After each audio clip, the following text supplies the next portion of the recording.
नमस्कार दोस्तों, स्वागत है आप सभी का आज के इस नए वीडियो में। दोस्तों हम 30,000 क्वेश्चंस कवर कर रहे हैं और उसी सीरीज़ का ये 13वें नंबर का वीडियो है। अगर आप इससे पहले वाले वीडियो नहीं देख पाए हैं तो हमारे चैनल पर जाकर आप देख सकते हैं। चैनल पर नए हैं तो हम आपको बता दें, हम तैयारी करा रहे हैं एसएससी जीडी यूपी पुलिस की, तो आप सभी अपने दोस्तों को भी ज़रूर ये वीडियो शेयर करें। चलिए शुरू करते हैं। सबसे पहला प्रश्न है, ग्राम पंचायत का निर्वाचन कराना किस पर निर्भर करता है? तो राज्य सरकार पर ग्राम पंचायत का निर्वाचन कराना निर्भर करता है। राज्य में राष्ट्रपति शासन से तात्पर्य राज्य में किसके शासन से है? तो राज्य में राष्ट्रपति शासन का मतलब है राज्य में राज्यपाल का शासन। राष्ट्रपति राज्यों में किस अनुच्छेद के तहत राष्ट्रपति शासन आरोपित करता है? तो राष्ट्रपति अनुच्छेद 356 के तहत राष्ट्रपति शासन आरोपित करता है। राज्यसभा का पदेन अध्यक्ष कौन होता है? तो भारत का उपराष्ट्रपति राज्यसभा का पदेन अध्यक्ष होता है। भारतीय संविधान किसको हटाने की व्यवस्था प्रदान नहीं करता है? तो भारतीय संविधान राज्यपाल को हटाने की व्यवस्था प्रदान नहीं करता है। कार्यकाल पूर्ण होने से पूर्व भारत के राष्ट्रपति को उसके पद से कौन हटा सकता है? तो संसद द्वारा महाभियोग लगाकर कार्यकाल पूर्ण होने से पहले भारत के राष्ट्रपति को उसके पद से हटाया जा सकता है। भारत के प्रधानमंत्री को कौन नियुक्त करता है? तो भारत के प्रधानमंत्री को माननीय राष्ट्रपति जी नियुक्त करते हैं।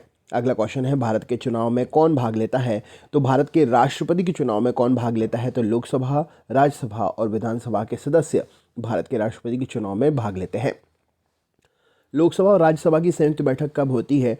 तो संसद सत्र शुरू होने पर लोकसभा और राज्यसभा की संयुक्त बैठक होती है। कौन सा अधिकार केवल राज्यसभा को प्राप्त है? तो नवीन अखिल भारतीय सेवाओं को शुरू करने का अनुमोदन करना, यह अधिकार केवल राज्यसभा को प्राप्त है। नेक्स्ट क्वेश्चन है, राष्ट्रपति की मृत्यु होने या इस्तीफा देने पर राष्ट्रपति के कार्यकाल का कार्यभार का पालन उपराष्ट्रपति कब तक कर सकता है? तो यह पालन अधिकतम 6 महीने की अवधि तक कर सकता है, उसके बाद चुनाव करना अनिवार्य हो जाता है।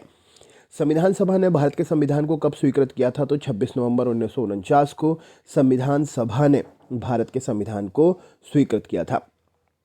भारत की प्रस्तावना में क्या लिखा हुआ है? तो हम भारत के लोग अपनी संविधान सभा में इस संविधान को अपनाते हैं, अधिनियमित करते हैं और इसे स्वयं को प्रदान करते हैं। भारतीय संविधान की प्रस्तावना में लिखा गया है। बिक्री कर कौन लगाता है? तो बिक्री कर राज्य सरकार के द्वारा लगाया जाता है। भारत के सशस्त्र सेनाओं का सुप्रीम कमांडर कौन होता है? तो सशस्त्र सेनाओं का सुप्रीम कमांडर भारत का राष्ट्रपति होता है। केंद्रीय मंत्रिपरिषद किसके लिए उत्तरदायी है? तो लोकसभा के प्रति केंद्रीय मंत्रिपरिषद उत्तरदायी होती है। संसद के दोनों सदनों की संयुक्त बैठक की अध्यक्षता कौन करता है? तो लोकसभा का अध्यक्ष संसद के दोनों सदनों की संयुक्त बैठक की अध्यक्षता करता है। राज्यसभा की सदस्यता के लिए न्यूनतम आयु सीमा कितनी है? तो 30 वर्ष राज्यसभा की सदस्यता के लिए न्यूनतम आयु सीमा है। किसी राजनीतिक दल को राष्ट्रीय दल के रूप में किसको मान्यता दी जाती है? तो जब कोई राजनीतिक दल राष्ट्रीय दल बनता है तो उसके क्या ऑप्शन होना चाहिए? यदि उसे 4 या अधिक राज्यों में राजनीतिक दल के रूप में मान्यता मिली हो तो उसे राष्ट्रीय दल के रूप में मान्यता दे दी जाती है। संविधान के किस अनुच्छेद में संसद को संविधान में संशोधन करने का अधिकार प्रदान किया गया है? तो संसद को संशोधन करने का अधिकार अनुच्छेद 368 के द्वारा प्रदान किया गया है। भारत में सर्वोच्च न्यायालय के जजों की सेवानिवृत्ति की आयु क्या है? तो यह आयु 65 वर्ष की है। सही उत्तर हो जाएगा। संविधान का अनुच्छेद 370 किस राज्य पर लागू होता है? तो लागू होता था, ये पुराना क्वेश्चन है, लागू होता था, क्योंकि हम ये क्वेश्चन जो पढ़ रहे हैं 30,000, ये पुराने साल के क्वेश्चंस, पेपर के क्वेश्चंस हैं, तो यहाँ पर जम्मू कश्मीर आंसर आता था। भारतीय संविधान का अनुच्छेद 19 क्या प्रदान करता है? तो भारतीय संविधान का अनुच्छेद 19 6 प्रकार की स्वतंत्रता प्रदान करता है। राष्ट्रपति के निर्वाचन मंडल में कौन होता है? तो संसद तथा राज्य विधानमंडल के चयनित सदस्य राष्ट्रपति के निर्वाचन मंडल में होते हैं। राष्ट्रपति राज्यपाल की नियुक्ति में किसकी सलाह लेता है? तो राष्ट्रपति राज्यपाल की नियुक्ति में प्रधानमंत्री की सलाह लेता है। अब अवित्तीय विधेयक को राष्ट्रपति कितनी बार लौटा सकता है? तो अवित्तीय विधेयक को राष्ट्रपति 1 बार लौटा सकता है। संविधान के उद्देशिका में क्या वर्णित है? तो संविधान के उद्देशिका में समाजवादी, पथ निरपेक्ष, लोकतंत्रात्मक गणराज्य वर्णित है। किस संविधान संशोधन बिल द्वारा भारत में मतदान की आयु किस वर्ष से घटाकर 18 वर्ष कर दी गई थी? तो यह संविधान संशोधन 61वां संविधान संशोधन था। संविधान के अनुसार लोकसभा के स्पीकर को उसके पद से कैसे हटाया जा सकता है? तो सदन के सभी सदस्यों के बहुमत के प्रस्ताव को पारित होने पर लोकसभा के स्पीकर को हटाया जा सकता है। भारतीय संविधान के अधिकांश उपबंधों का संशोधन किया जा सकता है, तो यह संशोधन अकेले संसद के द्वारा हो सकता है। भारतीय संविधान का कौन सा अनुच्छेद राष्ट्रपति को लोकसभा भंग करने की शक्ति प्रदान करता है? तो अनुच्छेद 85 राष्ट्रपति को लोकसभा भंग करने की शक्ति प्रदान करता है। भारत का संविधान कितने वर्ष पर लागू हुआ था, यानी कि किस समय लागू हुआ था? तो 26 जनवरी 1950 को भारत का संविधान लागू हुआ था। भारतीय संविधान में नीति निर्देशक तत्वों के समावेशन का उद्देश्य क्या है? तो सामाजिक और आर्थिक लोकतंत्र और भारतीय संविधान के नीति निर्देशक तत्वों के समावेशन का मुख्य उद्देश्य है। रॉलेट अधिनियम किस वर्ष पारित किया गया था? तो 1919 में रॉलेट एक्ट या रॉलेट अधिनियम पारित हुआ था। किस अधिनियम द्वारा भारत में सांप्रदायिक निर्वाचन मंडल लागू किया गया? तो 1909 में पारित एक्ट के द्वारा सांप्रदायिक निर्वाचन मंडल लागू हुआ था। संघ लोक सेवा आयोग के सदस्य अपना इस्तीफा किसे सौंपते हैं? तो संघ लोक सेवा आयोग के सदस्य अपना इस्तीफा राष्ट्रपति को सौंपते हैं। गोवा राज्य का निर्माण किस संविधान संशोधन के द्वारा हुआ था? तो 56वें संविधान संशोधन से गोवा राज्य का निर्माण हुआ था। अधिक आर्थिक प्रति वर्ष सर्वे किसके द्वारा प्रकाशित किया जाता है? तो प्रतिवर्ष आर्थिक सर्वे जो है वित्त मंत्रालय के द्वारा प्रकाशित किया जाता है। वह राज्य जो लोकसभा में निर्वाचित सदस्यों की दूसरी सबसे बड़ी संख्या भेजता है कौन सा है? तो दूसरी सबसे बड़ी संख्या महाराष्ट्र द्वारा लोकसभा में आती है निर्वाचित सदस्यों की। वह निर्वाचन मंडल जो उपराष्ट्रपति का चुनाव करता है वह कौन सा है? तो लोकसभा और राज्यसभा मिलकर उपराष्ट्रपति के चुनाव को करते हैं। फाइनेंस कमीशन वित्त आयोग की नियुक्ति कौन करता है? तो फाइनेंस कमीशन वित्त आयोग की नियुक्ति राष्ट्रपति जी करते हैं। कौन सा कर केंद्र सरकार के राजस्व का स्रोत नहीं है? तो भू राजस्व केंद्र सरकार के राजस्व का स्रोत नहीं है। लोकसभा और राज्यसभा की संयुक्त बैठक कब होती है? तो संसद के सत्र के शुरू होने पर ये दोनों सदनों की इकट्ठी बैठक होती है। भारत की राष्ट्रीय आय का सबसे बड़ा भाग किससे प्राप्त होता है? तो तृतीय सेक्टर से भारत की राष्ट्रीय आय का सबसे बड़ा भाग प्राप्त होता है। संसद के दोनों सदनों के साथ साथ बैठने पर क्या होता है? तो एक बिल जिस पर दोनों सदन राजी नहीं हैं उस समय संसद के दोनों सदन साथ साथ बैठते हैं। भारत के संविधान में भारत का दूसरा नाम क्या है? तो भारत का दूसरा नाम इंडिया है। भारतीय संविधान हिंद में कितने किस्म की इमरजेंसी शाखाएं मौजूद हैं? तो इमरजेंसी शाखाएं 3 किस्म की मौजूद हैं। भारतीय संविधान का आप किस प्रकार वर्णन करेंगे? भारतीय संविधान को आप किस प्रकार वर्णित करेंगे? तो विश्व में सबसे विस्तृत संविधानों में से एक है भारतीय संविधान। भारतीय संविधान में कितने तरह के आपातकाल का प्रावधान किया गया है? तो 3 प्रकार के आपातकाल का प्रावधान मिलता है। भारतीय संविधान में वर्णित मौलिक अधिकारों को लागू करने का अधिकार किसको होता है? तो सर्वोच्च न्यायालय और उच्च न्यायालय को मौलिक अधिकारों को लागू करने का अधिकार होता है। महालेखा नियंत्रक, महान्यायवादी और संसद, इनमें से संविधान के 5वें भाग में वर्णन किसको मिलता है? तो इन सभी को संविधान के 5वें भाग में वर्णित किया गया है। महालेखा नियंत्रक, महान्यायवादी और संसद।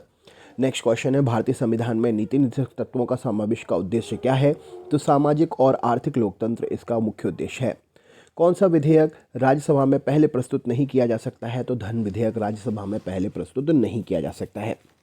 भारत में राज्य विधायिका किससे बनती है? तो गवर्नर, विधानसभा, विधान परिषद, यदि अगर वहाँ पर विधान परिषद है तो इन सबसे मिलकर विधायिका बनती है राज्य की। भारतीय संविधान का कौन सा अनुच्छेद राष्ट्रपति को लोकसभा भंग करने की शक्ति प्रदान करता है? तो अनुच्छेद 85 लोकसभा को भंग करने की शक्ति प्रदान करता है। संसद के दोनों सदनों के सदस्य रहे बिना कोई व्यक्ति कब तक मंत्री के रूप में बना रह सकता है?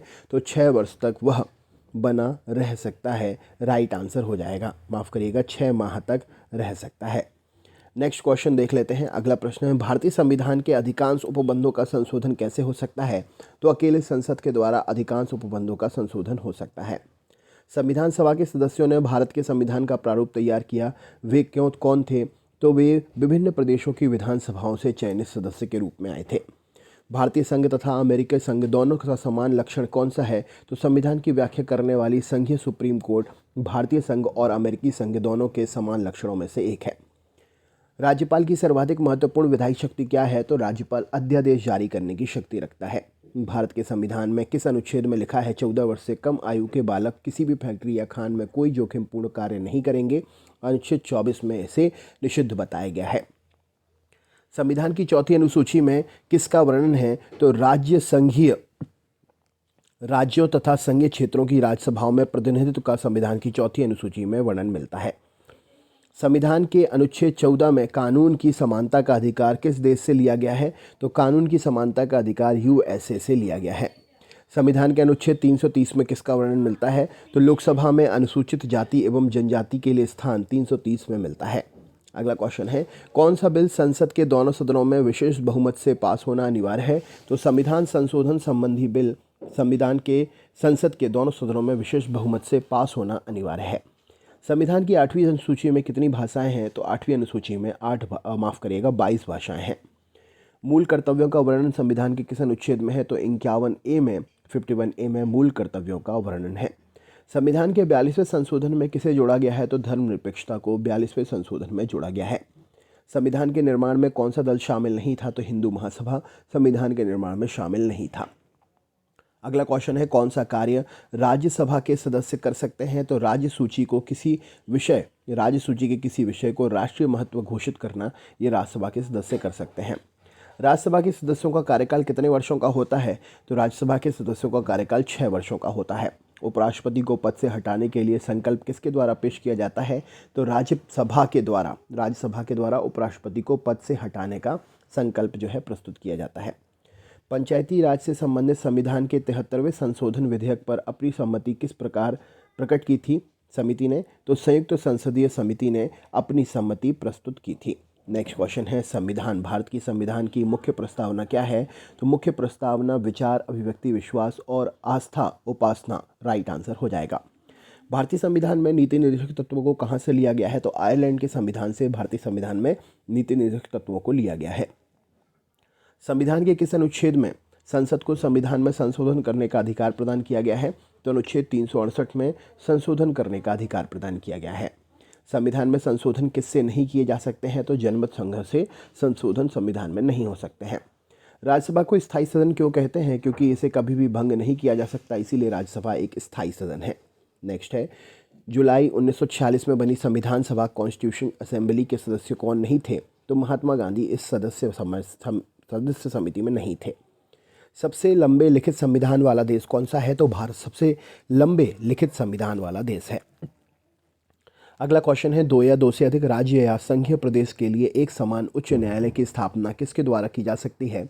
तो संसद द्वारा कानून बनाकर एक समान उच्च न्यायालय की स्थापना की जा सकती है।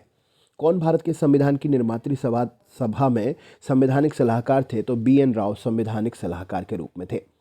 31 अक्टूबर 1947 को जब भारत की संविधान सभा पुनर्गठित हुई तब घटी हुई सदस्य संख्या कितनी थी? तो तब घटी हुई सदस्य संख्या जो है राइट आंसर हो जाएगा 299 थी। नेक्स्ट है, मौलिक अधिकारों में संशोधन करने के लिए कौन सक्षम है? तो संसद मौलिक अधिकारों में संशोधन करने के लिए सक्षम है। नेक्स्ट क्वेश्चन देख लेते हैं। नेक्स्ट क्वेश्चन की तरफ चलते हैं। हमारा अगला क्वेश्चन है, मौलिक अधिकारों में संशोधन करने के लिए कौन सक्षम है? तो संसद इसमें संशोधन के लिए सक्षम है। राज्यसभा की सदस्यता के लिए न्यूनतम आयु सीमा कितनी है? तो 30 वर्ष राज्यसभा की सदस्यता के लिए न्यूनतम आयु सीमा है।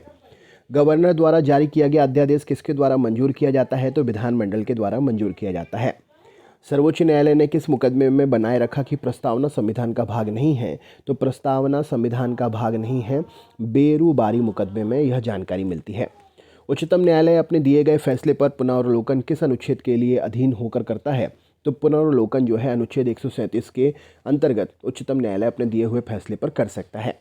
फाइनेंस कमीशन की नियुक्ति कौन करता है? तो राष्ट्रपति फाइनेंस कमीशन की नियुक्ति करता है। भारत के राष्ट्रपति द्वारा राज्यसभा में कितने सदस्य मनोनीत किए जाते हैं? तो 12 सदस्य मनोनीत किए जाते हैं। गवर्नर की नियुक्ति कौन करता है? तो राष्ट्रपति गवर्नर की नियुक्ति करता है।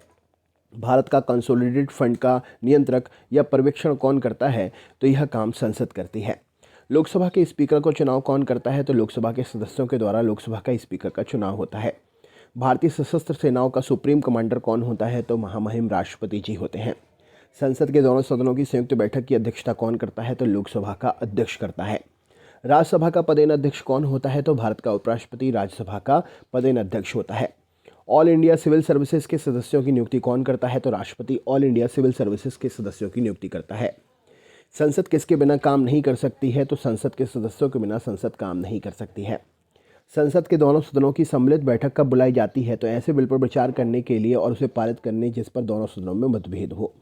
कार्यकाल पूर्ण होने से पूर्व भारत के राष्ट्रपति को उसके पद से कौन हटा सकता है? तो संसद द्वारा महाभियोग लगाकर इसे हटाया जा सकता है। दोस्तों यहाँ पर कुछ क्वेश्चंस आपको सेम देखने को मिलेंगे। मैं आपको बता दूँ ये पुराने क्वेश्चंस पेपर के प्रश्न हैं जिसमें हर पेपर में हर शिफ्ट में एक तरह से क्वेश्चन अलग अलग तरीके से पूछा गया है, तो इसीलिए आप इनको विशेष रूप से पढ़ लीजिएगा। तो दोस्तों ये थे सीरीज़ के क्वेश्चंस। आने वाले वीडियो को देखने के लिए अगर आप चैनल पर नए हैं तो सब्सक्राइब करके बेल आइकन ज़रूर हिट कर लीजिएगा। वीडियो अच्छा लगा तो लाइक करिएगा, अपने ग्रुप में शेयर करिएगा। मिलते हैं कल फिर। बहुत बहुत धन्यवाद।